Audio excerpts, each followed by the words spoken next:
The stars shone bright in the viewing chamber of the Grand Archives. Taiho stood alone, his scales shifting from blue to green as he studied the ancient text floating before him.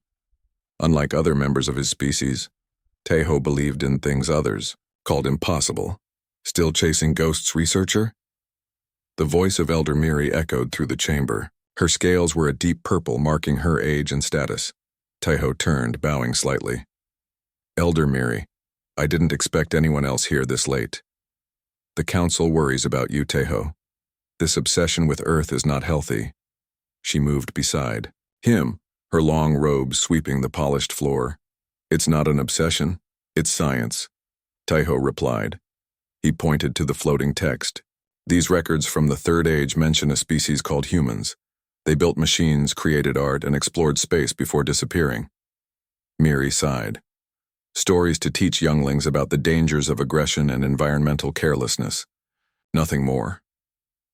Taiho had heard this argument many times. Earth was the great myth of the Galactic Concordat, a cautionary tale of a species that destroyed itself. Most believed humans had never existed. Look at this, Taiho said, bringing up another record. Signal patterns detected in the spiral arm 2 centuries ago. They match nothing in our databases, but they show signs of intelligence. Cosmic background radiation, Miri said dismissively. The Science Council examined these records long ago. But they didn't have this. Taiho revealed a small metal object from his pocket. It was smooth, with strange markings. Miri's scales flashed white with shock. Where did you get that? From a trader who found it on a distant moon. The material isn't in our records, Elder. And these markings, they match symbols in the ancient texts about Earth. Miri's expression hardened. You brought an unknown artifact into the archives? This is a serious breach of protocol, Taiho. Because I knew you wouldn't listen otherwise. For 3 cycles I've gathered evidence. Earth wasn't a myth. Humans were real, and I think they still exist. Enough. Miri's scales turned deep red. Return that object to containment immediately. Tomorrow you will face the council and explain this reckless behavior. As Miri left, Taiho's assistant Sumi entered the chamber. Her scales were still the bright yellow of youth. Did she see it? Sumi asked quietly. Yes. We're summoned to council tomorrow. Sumi looked worried. Will they take your research position? Probably, Taiho said, studying the object. But I'm close to something big, Sumi. I can feel it. The next day, the council chamber was filled with the 7 most powerful members of the Concordat. Taiho stood before them, the mysterious object now contained in a floating energy field beside him. Researcher Taiho, began Elder Miri, you stand accused of bringing an unexamined artifact into the archives and continuing to pursue discredited research. How do you answer? Taiho straightened. Respected council, I believe our history is incomplete. The evidence suggests Earth and humans were real. Councillor Dury, known for his harsh views, leaned forward. This obsession makes you look foolish, Taiho. Earth is a myth, nothing more than a story to warn younglings about the dangers of warfare and pollution. Then explain this object, Taiho challenged, pointing to the floating metal piece. Its material composition matches nothing in our records. There are many unknown materials in the galaxy, replied Dury. That proves nothing. Taiho was about to argue when the chamber's emergency system activated. A holographic image of Admiral Jisoo appeared in the center of the room. Forgive the interruption, honored council, said the Admiral, her scales shifting to alert orange. We've detected an unusual signal from the edge of the spiral arm. Elder Miri frowned. What kind of signal? A repeating pattern, artificial in nature. It matches no known species in the Concordat. The council chamber fell silent. Taiho felt his heart's race. Play the signal, ordered Miri. A series of sounds filled the chamber, rhythmic, structured, unlike anything in Concordat records. Taiho's scales turned bright gold with excitement as he recognized patterns similar to those in his research. The signal also comes with visual data, continued Admiral Jisoo. She projected an image that made everyone gasp. It showed a vessel of strange design, and standing before it was a being with no scales, just smooth skin and fur atop its head. It wore coverings of various colors and stood on two legs. That's a human, whispered Tejo, his voice barely audible in the shocked silence. His gaze met Elder Miri's across the chamber. For once, the Elder had no words. The myth had just become real. The observation deck of the Concordat vessel Stellar Reach hummed with nervous energy. Through the massive viewing window, the strange ship hung against the backdrop of stars, its design unlike anything in Concordat records. Admiral Jisoo stood tall, her scales a controlled blue-green despite the tension. "Distance to the unknown vessel?" she asked. "Holding at safe range, Admiral," answered Navigator Bomi. "They've made no aggressive moves." Tejo could barely contain his excitement. After the council meeting, he had expected punishment. Instead, Elder Miri had ordered him to join the contact mission. His knowledge of Earth legends might prove useful.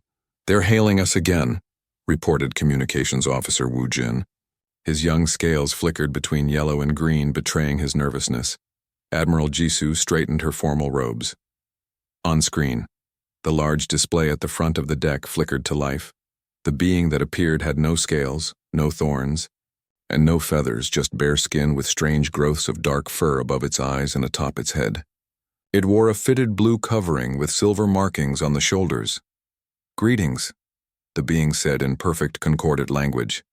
"I am Captain Minho of the Earth exploration vessel Pathfinder. We come in peace." A wave of whispers swept across the deck. Tejo stepped forward, unable to help himself. "Earth is real," he said, his voice full of wonder. "You're human." Captain Minho smiled, showing flat white teeth. "Very real. And yes, I am human, as are my crew." The camera view widened to show other humans at workstations. They varied in color and size, but all had the same basic form. Admiral Jisoo recovered quickly. "I am Admiral Jisoo of the Galactic Concordat. Your appearance is unexpected. Our records suggested Earth was merely legend." "Not legend, Admiral. We've been watching the Concordat for decades, learning your languages and studying your cultures from a distance. We thought it was time to make formal contact." "Impossible," said Counselor Dury, who stood near the Admiral. "The space beyond the spiral arm has been monitored for centuries. We would have detected your civilization." Captain Minho's expression remained pleasant. "We developed our own method of faster-than-light travel and communication shielding. Different from yours, but effective. We've been careful not to be detected until we chose to reveal ourselves." Tejo couldn't contain himself any longer. The ancient texts were right. They spoke of humans as builders and explorers. Captain Minho's eyes found Tejo. "And who might you be?" "Researcher Tejo. I've studied the Earth legends for years, though most believed them to be myths." "Well, Researcher Tejo, I'm pleased to confirm we are quite real. We request permission to send a small delegation to your vessel for face-to-face talks." Admiral Jisoo and Counselor Dury exchanged glances. After a moment, the Admiral nodded. "Permission granted. We will prepare a reception area." 3 hours later, Tejo stood with the welcome committee as the airlock cycled open. His scales shifted rapidly between colors as his heart pounded. The inner door slid aside to reveal 4 humans. Captain Minho led them, slightly taller in person than he had appeared on screen. Behind him came a female human with long black fur on her head, and 2 others with different colored outer coverings. "Thank you for welcoming us aboard," said Captain Minho with a small bow. "This is Science Officer Jiwoo, Communications Specialist, Junho, and Security Chief Hyun." Admiral Jisoo returned the bow. "Welcome aboard the Stellar Reach. Please follow me to the conference room." As they walked through the corridors, crew members stopped and stared. Humans were smaller than most Concordat species, but they moved with a strange confidence. In the conference room, the humans sat across from the Concordat representatives. Tejo noticed they seemed completely comfortable despite being surrounded by aliens. "You must have questions," said Captain Minho. "We're prepared to answer them honestly." "How long have you been observing us?" asked Admiral Jisoo. "About 70 Earth years," replied Minho. "We discovered your quarantine beacons around Our solar system decades ago. The room went silent. Taiho looked at the council members in confusion. Quarantine beacons? Science Officer Jiwoo spoke up. Your people found Earth centuries ago. They decided we were too unpredictable and violent to join galactic society. They set up beacons to hide our system and erase records of our location.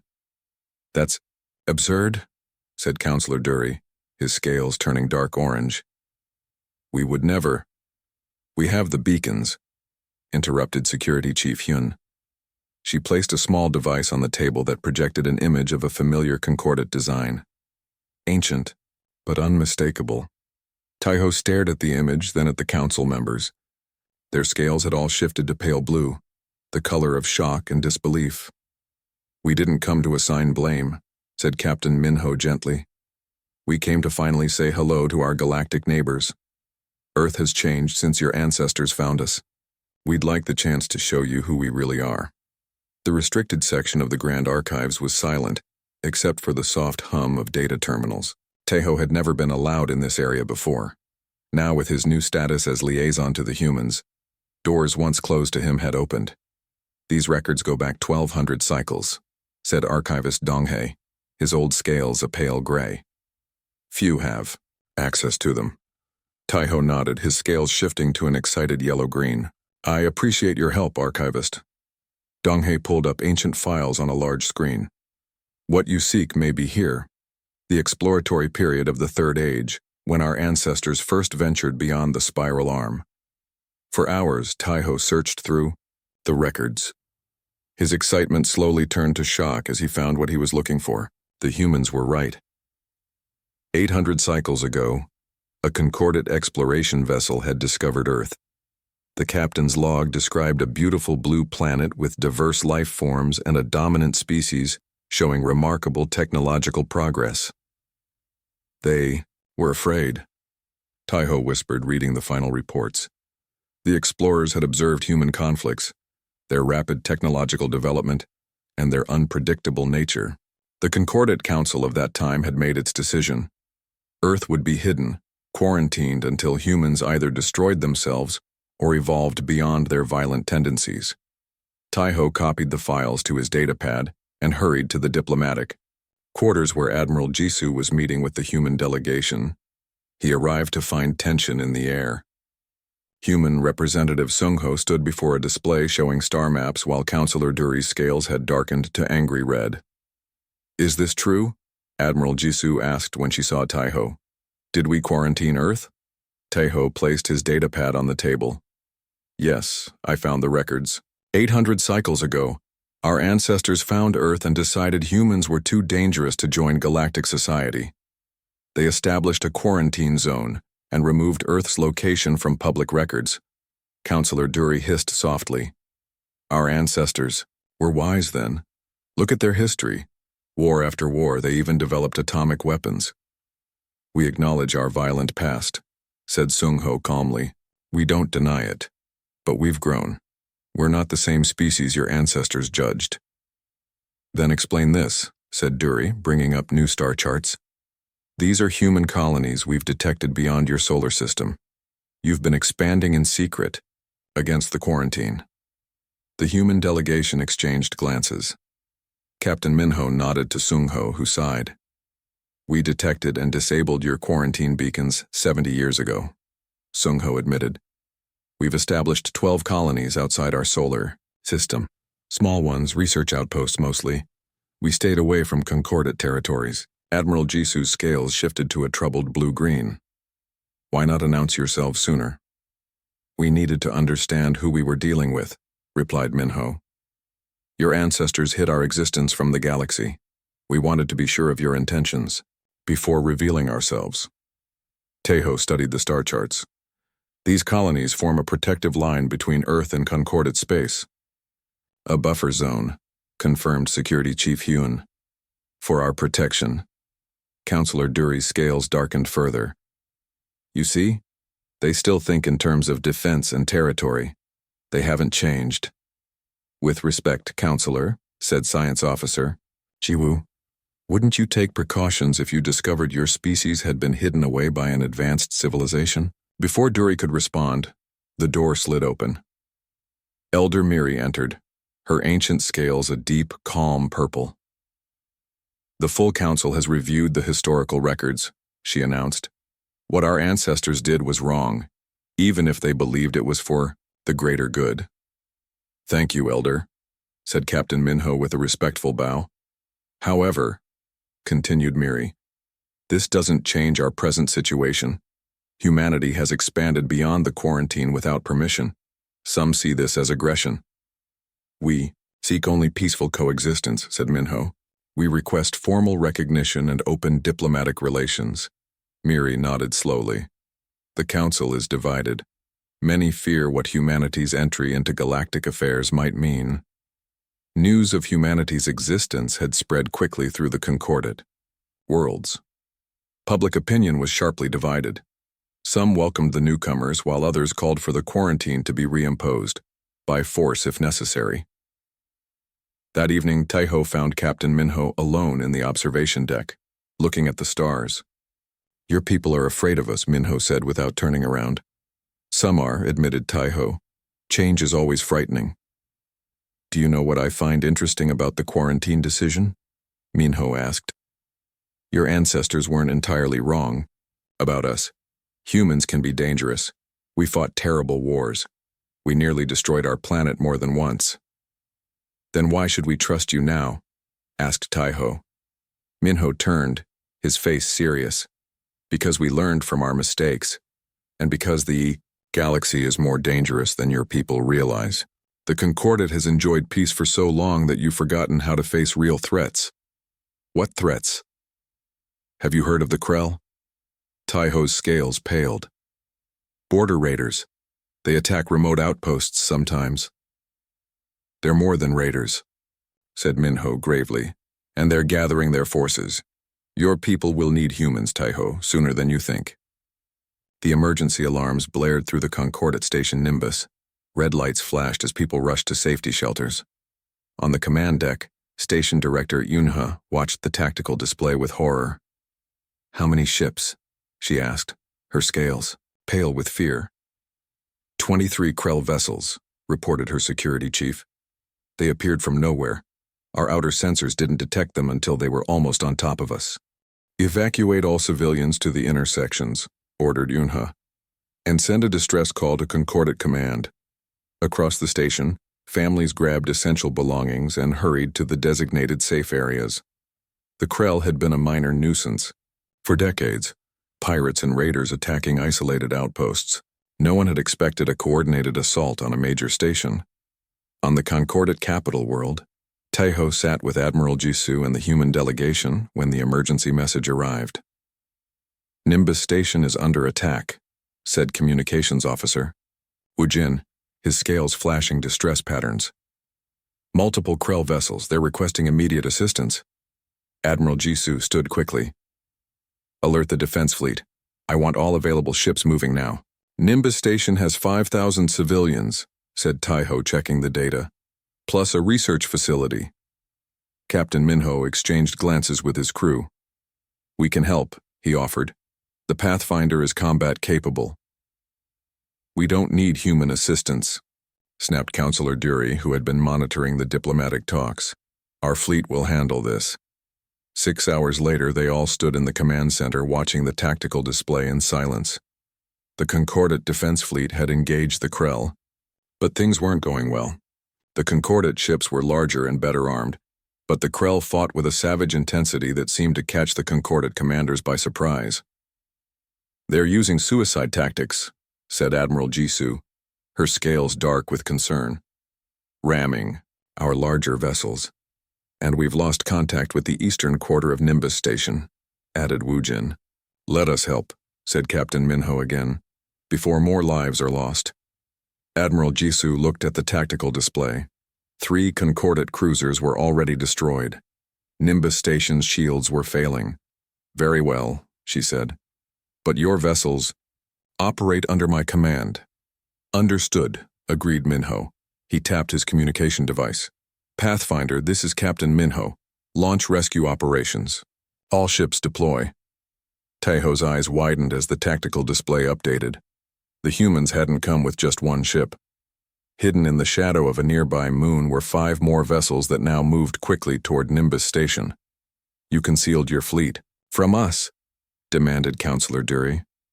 "We came prepared for various outcomes," replied Security Chief Hyun coolly. "A precaution that seems wise now." They watched as the human ships entered the battle. They were smaller than the Concordat cruisers, but moved with surprising speed and agility. Instead of engaging in the predictable formation patterns of Concordat ships, each human vessel seemed to fight independently, coordinating in ways that confused the Krell. "What are they doing?" asked Taeho, watching a human ship dive directly toward a Krell vessel before veering away at the last moment, causing 2 Krell ships to collide. "Fighting like humans," said Science Officer Jiwoo with a small smile. The tide of the battle shifted. The Krell, faced with unpredictable enemies, began to retreat. 3 human ships broke through to Nimbus Station, docking at damaged sections to evacuate civilians. "They're boarding the station?" asked Admiral Jisoo in surprise. "Our ground teams are trained for emergency extraction," explained Minho. "We can reach people your ships can't." Reports began coming in from Nimbus Station. Human teams in strange protective suits were moving through sections filled with toxic gas, carrying children, and helping injured Concordat citizens to safety. By the time the last Krell ship fled, the human vessels had evacuated over 600 people who would otherwise have died. The Concordat fleet had regrouped, surprised by both the Krell ferocity and the human effectiveness. In the command center, Captain Minho approached Admiral Jisoo. "The Krell will be back," he said quietly. "With more ships." "How can you be sure?" she asked. "Because this wasn't a raid. It was a test, to measure your response capabilities." Minho's face was grim. "My people have been monitoring Krell movements for years. They're gathering a massive fleet at the edge of your territory." Counselor Dury, overhearing this, joined them. "If what you say is true, why would they attack now? Why reveal their hand?" "Because they know about us," said Minho. "They know humans have made contact with the Concordat. They want to strike before our species can form a true alliance." Admiral Jisoo's scales shifted to a determined blue. "Then we don't have much time." "No," agreed Minho. "We don't." Across the room, Taeho watched the rescue operations continuing on the displays. The humans moved with purpose, carrying children to safety, treating wounds, and protecting the vulnerable. They were nothing like the dangerous monsters described in the ancient records. Yet perhaps, Taeho realized, they were dangerous in a way his people had forgotten how to be, when danger was exactly what was needed. The war room aboard the Concordat command station hummed with activity. 3 weeks had passed since the attack on Nimbus Station, and intelligence reports confirmed Captain Minho's warning. The Krell had assembled their largest fleet ever seen, over 200 warships gathering at the edge of Concordat space. Taeho moved between stations, helping coordinate between human and Concordat officers. After the battle at Nimbus, opinion had shifted. Many now welcomed human assistance, though some, like Counselor Dury, remained suspicious. "The combined fleet is in position," reported Admiral Jisoo, her scales a steady blue as she studied the tactical display. "But the Krell outnumber us 3-1. Captain Minho stood beside her, looking calm despite the odds. "Numbers aren't everything. Did your engineers implement the modifications we suggested?" "Yes," said Chief Engineer Hana, approaching with a human engineer named Jihu. "We've adjusted our shield frequencies as recommended, but I still don't understand how this helps." "Krell weapons are designed to penetrate standard Concordat shields," explained Jihu. "They've studied your technology for years, but they've never encountered our approach to defense systems." In another section of the room, human and Concordat pilots reviewed unusual flight patterns. The Concordat pilots, trained in precise formation, flying, looked confused as Security Chief Hyun explained the benefits of unpredictable movements. "This goes against all our training," complained Squadron Leader Taewoo, his scales shifting to doubtful green. "Exactly," said Hyun. "And that's why it will work." The Krell have studied your patterns. They expect you to fly in standard formations. Teho watched all this with growing hope. For centuries, the Concordat had enjoyed peace, developing advanced technology, but losing the edge that comes from facing real threats. Humans, with their history of conflicts, brought something the Concordat had forgotten: adaptability and the willingness to try unconventional approaches. The alert sounded 3 days later. The Krell fleet had moved, approaching from multiple directions at once. They clearly intended to split the Concordat defenses. "They're using a classic encirclement strategy," observed Captain Minho in the command center. Exactly as expected, Admiral Jisu gave the order. "All ships, execute battle. Plan sunrise." On the tactical display, the combined human Concordat fleet did something the Krell never anticipated. Instead of splitting up to defend multiple locations, they concentrated their forces in what appeared to be a retreat. "They're following," reported Wu Jin from communications. "All Krell battle groups are in pursuit." Captain Minho nodded. "They think we're running." The combined fleet pulled back to a small moon that had been hastily evacuated days earlier. As the Krell fleet closed in for what they thought would be an easy victory, Admiral Jisu gave the signal. "Activate the gravity wells." Engineers on. The moon's surface activated devices that humans had helped build, technological hybrids combining Concordat power systems with human gravitational theories. Massive energy fields expanded outward, disrupting the Krell ship's engines and slowing them down. "Now," ordered Admiral Jisu. The combined fleet split into smaller attack groups, each operating with a mix of human unpredictability and Concordat precision. They struck at the confused Krell forces from multiple angles. On the command deck, Teho watched in amazement. "It's working." The battle raged for hours. The Krell, expecting to face traditional Concordat tactics, found themselves against an enemy that constantly adapted. When they adjusted to one approach, the human Concordat forces would switch to another. The modified shields held against Krell weapons. The unusual flight patterns made Concordat ships difficult targets, and the human ground teams boarding damaged Krell vessels gathered intelligence even in the midst of battle. When the Krell commander finally signaled retreat, less than half their fleet remained. The combined forces had won a decisive victory. 2 days later, the Grand Council chamber was filled to capacity. Elder Miri stood before the assembly, her ancient scales a dignified purple. Beside her stood Captain Minho, representing Earth. "For centuries," began Elder Miri, "we believed Earth was a myth, a cautionary tale. We were wrong. Not about humans' capacity for warfare, but about what that capacity truly meant." She gestured to Captain Minho. "Where we saw only danger, we should have seen potential. Where we feared difference, we should have recognized strength through diversity." The Council voted unanimously to formally recognize Earth and welcome humanity into the galactic community.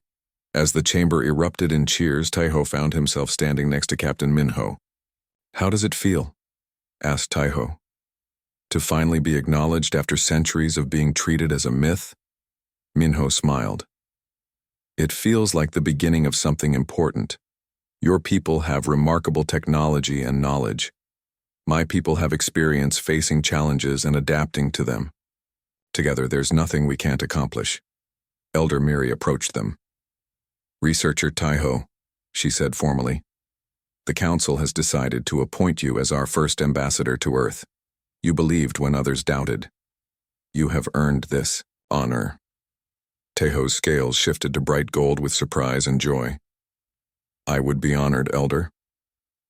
As he looked out at the gathered representatives of both species, Teho reflected on how quickly everything had changed. For centuries, his people had feared humans, hiding their existence and turning them into monsters in stories. Now he understood the truth. Sometimes the most dangerous thing in the universe was exactly what you needed to survive. And sometimes, the myths we fear most contain the allies we need most desperately.